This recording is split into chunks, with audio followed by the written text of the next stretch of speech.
നമസ്കാരം.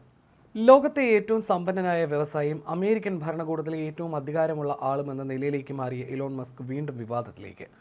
Conservative political action കോൺഫറൻസിൽ കറുപ്പണിഞ്ഞെത്തിയ Musk Argentinian president Javier മൈലയുടെ കൈകളിൽ നിന്ന് ഒരു ഭീമൻ ചെയിൻസോ ഏറ്റെടുത്തപ്പോൾ ആ കാഴ്ച കണ്ടവരൊക്കെ ഞെട്ടി.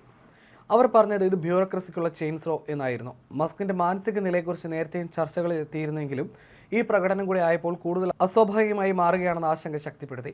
ഈ സംഭവത്തിന് പിന്നാലെ മസ്കിന്റെ ഭാര്യ ഗ്രൈംസ് തങ്ങളുടെ ഒരു കുട്ടിക്ക് ആരോഗ്യ പ്രശ്നമുള്ളതായും എക്സിലൂടെ അറിയിച്ചിരുന്നു. പിന്നീട് പോസ്റ്റ് ഡിലീറ്റ് ചെയ്തെങ്കിലും 3 കുട്ടികളിൽ ആരെക്കുറിച്ചാണ് ഗ്രൈംസ് പറയുന്നതെന്ന് വ്യക്തമല്ല.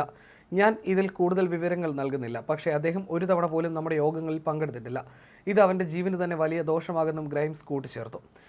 അതേസമയം വേദിയിൽ അവിവേകവും മനോനിലക്കുറവുമുള്ള ഒരുപാട് പ്രസ്താവനകൾ മസ്ക് നടത്തി. ഞാനൊരു മീമായി മാറിയിരിക്കുന്നു, എൻ്റെ മനസ്സൊരു കൊടുങ്കാറ്റ് പോലെ ഇരിക്കുന്നു, ഫോർട്ട് നോക്സിൽ സ്വർണം ശരിക്കുണ്ടോ, ആരെങ്കിലും ലേഡ് പെയിൻറ് അടിച്ചിട്ടുണ്ടോ എന്നിവയൊക്കെ അദ്ദേഹം ചോദിച്ചു. അതേസമയം ചിലർ മസ്ക് സ്മാർട്ടായിരിക്കുമെന്ന് കരുതിയപ്പോൾ മറ്റു ചിലർ അദ്ദേഹം അതീവ വിവാദപരമായ അവസ്ഥയിലാണെന്നും ഡ്രഗ്സ് ഉപയോഗിക്കുന്നതാകാം ഇത്തരം പെരുമാറ്റങ്ങൾക്ക് കാരണമെന്നും സംശയം പ്രകടിപ്പിച്ചു. മസ്ക് നേരത്തെ തന്നെ കെറ്റാമൈൻ എന്ന ലഹരി മരുന്ന് ഉപയോഗിക്കുന്നതായി വ്യക്തമാക്കിയിരുന്നു.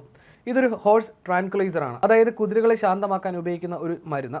ഞാൻ ഒരു ചെറിയ അളവിൽ 15 ദിവസത്തിൽ ഒരിക്കലാണ് കെറ്റാമൈൻ ഉപയോഗിക്കുന്നത്. ഇത് ഡിപ്രഷൻ കുറയ്ക്കാൻ ഉപകാരപ്പെടുമെന്നായിരുന്നു മസ്ക് പറഞ്ഞിരുന്നത്. എന്നാൽ മുൻകാല പഠനങ്ങൾ കെറ്റാമൈൻ വ്യക്തിയുടെ പെരുമാറ്റം വളരെ വ്യത്യസ്തമാക്കുമെന്ന് തെളിയിച്ചിട്ടുണ്ട്.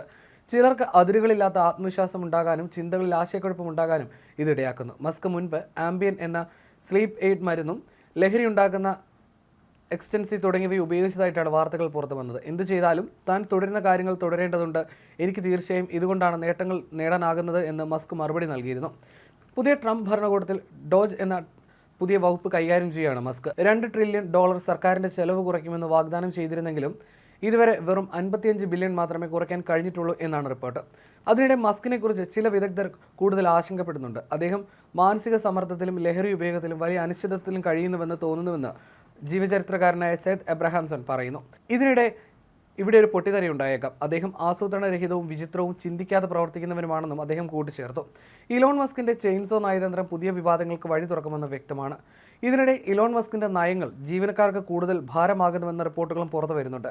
ഫെഡറൽ സർക്കാരിന്റെ ചെലവുകൾ കുറയ്ക്കാനും പാഴ്ചെലവുകൾ ഒഴിവാക്കാനുമുള്ള ദൗത്യമാണ് മസ്കിനുള്ളത്. ഇതിന്റെ ഭാഗമായി നിരവധി സർക്കാർ ജീവനക്കാരെ പിരിച്ചുവിടുക പോലുമുണ്ടായി. ഇപ്പോഴിതാ എല്ലാ US ഫെഡറൽ ജീവനക്കാരും തങ്ങൾ ഒരാഴ്ച ചെയ്ത ജോലിയുടെ വിശദാംശങ്ങൾ നൽകിയില്ലെങ്കിൽ അവരെ പുറത്താക്കുമെന്നാണ് മസ്ക് അറിയിച്ചിരിക്കുന്നത്. കഴിഞ്ഞ ദിവസം ജീവനക്കാർക്ക് അയച്ച ഇമെയിലാണ് മസ്കിന്റെ മുന്നറിയിപ്പ്.